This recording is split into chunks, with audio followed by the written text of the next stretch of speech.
everyone, I hope you are doing good. Today we are going to revise Unit 8.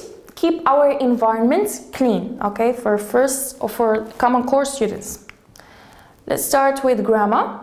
Here we have to choose a verb from the list and write it in the past simple tense, okay. So past simple tense is the tense when we are talking about actions that started and finished in the past, okay? Started and finished in the past. And when we are talking about the simple past, here we have regular verbs and irregular verbs. For regular verbs, we add an ed, okay? For irregular verbs, we have to know the list of the irregular verbs, okay? So let's get started. So here we have to fill in the blanks with the appropriate verb. Number 1, Ali and his father about a family problem this morning. Number 2, his favorite movie twice last night. Number 3, our teacher always comes to work by taxi, but yesterday he to school. Number 4, my neighbor to music all the evening. Number 5, she English yesterday. Number 6, he a football game with his friends last Saturday. And please notice here time expressions that we use to talk about the simple past. For example, here we have last night, we have yesterday, we have also yesterday or last Saturday, last week, last month, etc. So these are indications that we need to use the past simple. So take some time to do this exercise.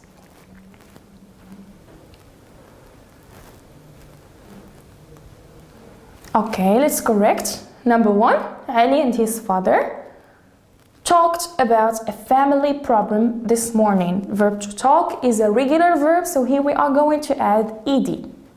Number 2, he watched his favorite movie twice last night. So verb watch also is a regular verb, we have to add ed. Number 3,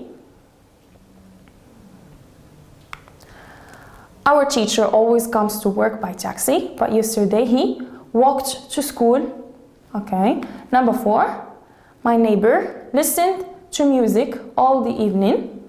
Number 5, she studied English yesterday, the verb to study. Okay, so here we omit or we drop the y because the y is preceded by a consonant. When we have a verb ending in y, if it is preceded by a consonant, we drop the y and we replace it with ied. And if the y is preceded by a vowel, we keep it and we add just ed. Okay, number 6, he played a football game with his friends last Saturday. So see here the difference between play and study. So here the y is preceded by a vowel, so we keep the y and we add just ed. But in study, the y is preceded by a consonant, so we omit or we drop the y and we replace it with ied. Okay, so we put the verbs between brackets in the simple past. So here we have you copy your lessons last time. Here we have question, which means the interrogative form, okay. Number 2, he not finished his lunch. Number 3, I talked to an African student at a party last week. Number 4, she visits her grandparents last weekend. Number 5, it, verb to be, very cold last night. It, okay, possible to go out. Number 6, you play football or basketball last Sunday, and this is an interrogative form. So take some time to think about this exercise.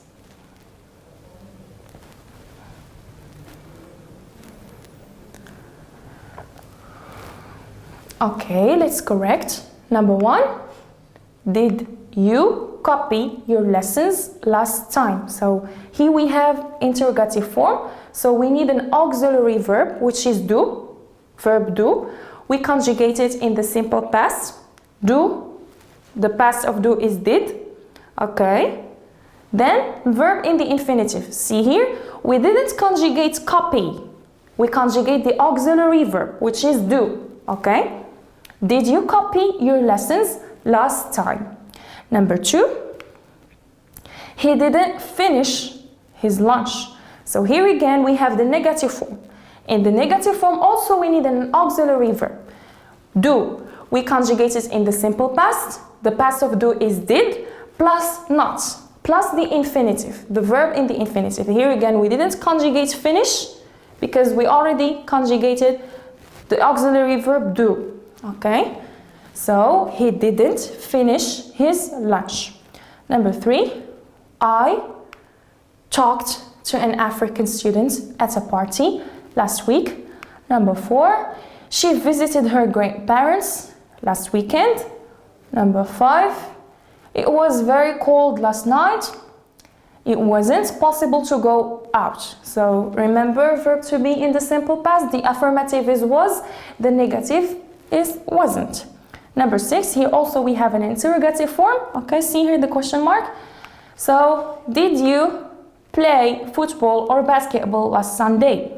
So here again, we need an auxiliary verb, which is do. We conjugate it in the past. Do, the past of do is did, because do is an irregular verb, okay? Plus the subjects, plus the infinitive. Now we move on to question tag, okay? Number 1, you weren't absent yesterday. Here we have to write the appropriate question tag. You weren't absent yesterday. Remember, if we have a negative statement, the question tag is in the affirmative form. And the opposite, if you have an affirmative statement, the question tag is in the negative form. Okay, so number 1, you weren't absent yesterday. Here we have a negative statement. So the question tag is going to be in the positive form. Number 2, it's very cold. Number 3, she is happy in her new job. Number 4, they collected the garbage. Number 5, you didn't see the accident. Number 6, they shouldn't lie to their customers. And take some minutes to think about the exercise.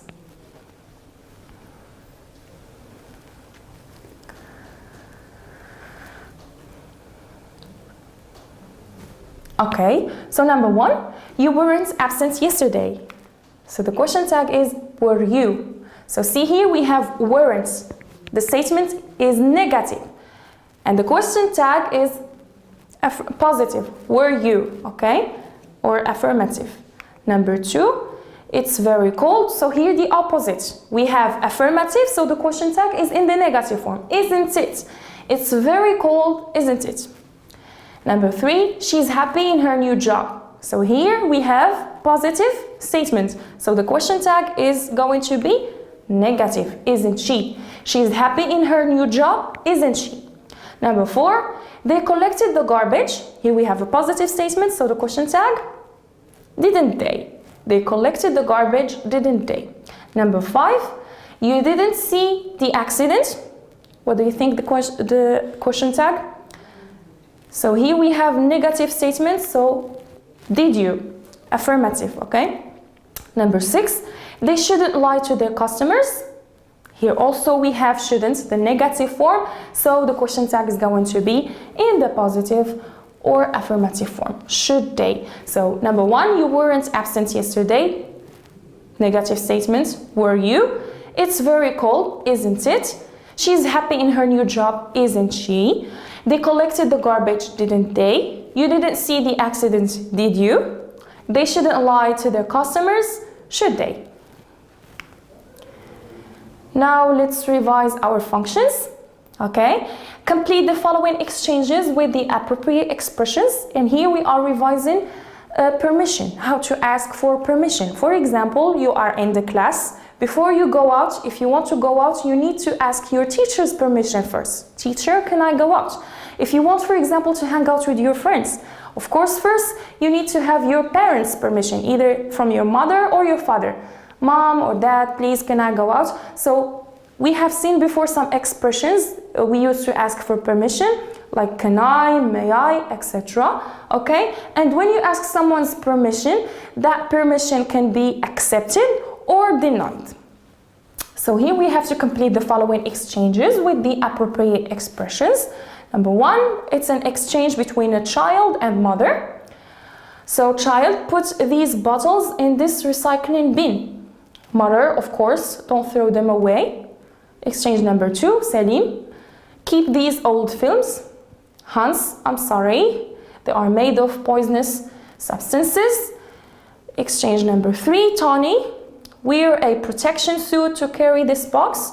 Father, it contains hazardous objects. Okay, so here we have to complete the following exchanges with appropriate expressions to ask for permission and take some time to do this exercise.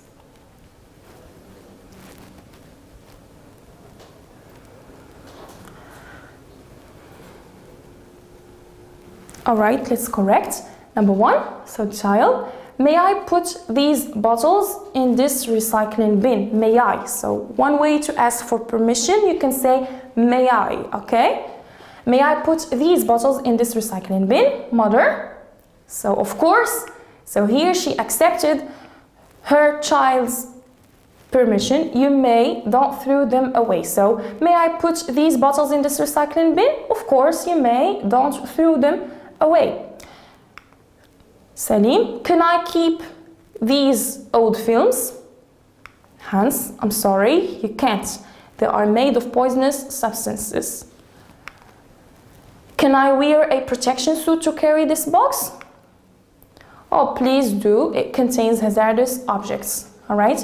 So these are expressions that we can use to ask for permission. May I, can I, add like, okay? And to accept permission, yes, of course, go ahead, yes, or to deny the permission, you can say no, please don't, or no, sorry, you can't, etc.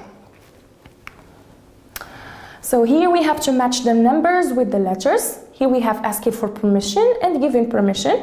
So number 1, may I read this text again? Number 2, I wonder if you can help me do this exercise. Number 3, is it okay if I use your phone for a second? So here, what are the expressions that we use to ask for permission? For number 1, we use may I, okay? May I. For number 2, I wonder if. I wonder if. Number 3, is it okay if? Is it okay if? Okay? All of them, they mean asking for permission. I can say, for example, may I go out? I wonder if you can give me, for example, your mobile phone. Is it okay if I use your calculator, for example? So all these expressions, we use them to ask for permission. So these are expressions that we use to give permission or to deny permission, okay? So no, please don't. Sure, go ahead. Yes, of course. So here you have to match the numbers with the letters and take some minutes to think about the exercise.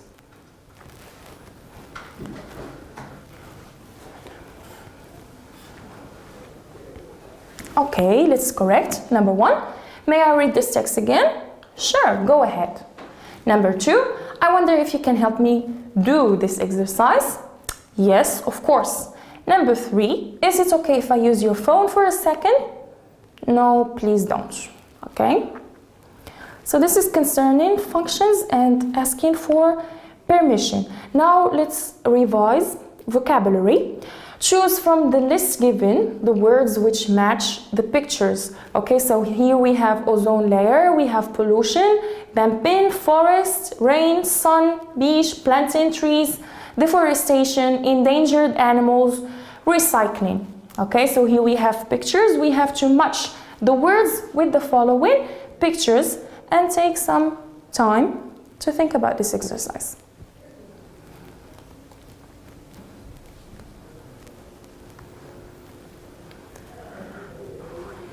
All right, let's correct. Number 1, endangered animals. Endangered animals, okay? Number 2, dampen. Number 3, ozone layer. Number 4, recycling.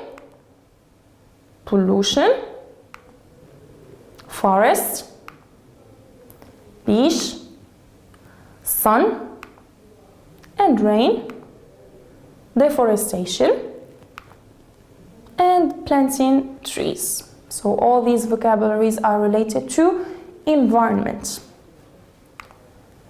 All right, now we move on to writing. Okay. Read the following paragraph and identify its 3 main parts as indicated below. So we have to read the paragraph and indicate its elements. First of all, we have the topic sentence. Okay, so we have to indicate where is the topic sentence here in the paragraph. We have supporting details. Supporting details, we have 3 supporting details in this paragraph. The first one with example, the second one with example, and the third one with example. And then we have the concluding sentence. So I repeat, in this paragraph, we have to indicate element number 1, which is topic sentence, element number 2, supporting details, and in supporting details we have 3, okay, with examples. First one example, second one example, third one and example, and we have concluding sentence. Take some time to think about it.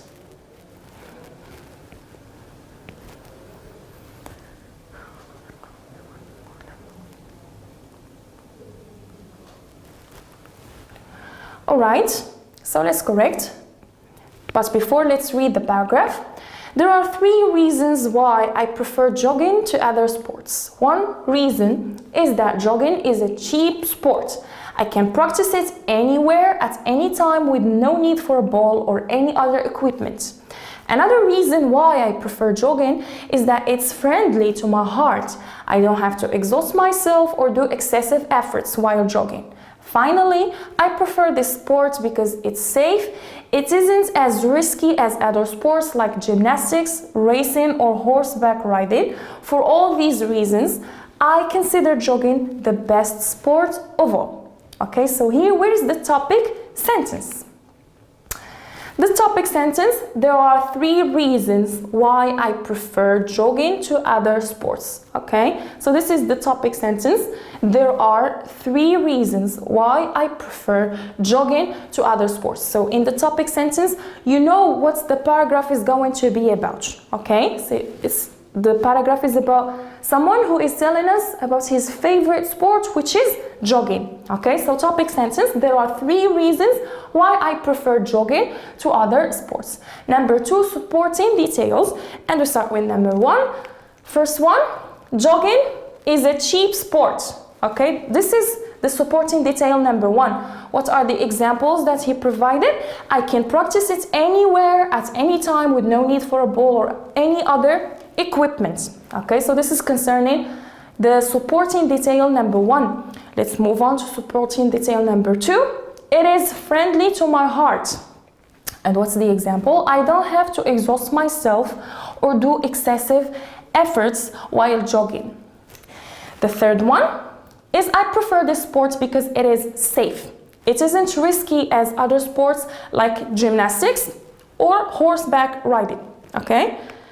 And the conclusion sentence, I consider jogging the best sport of all. So these are the elements of this paragraph: the topic sentence, supporting details with examples, and the concluding sentence. Okay?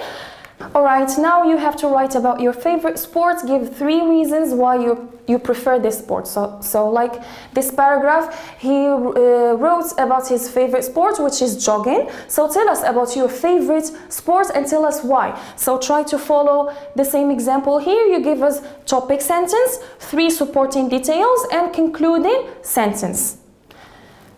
And thank you so much for your attention.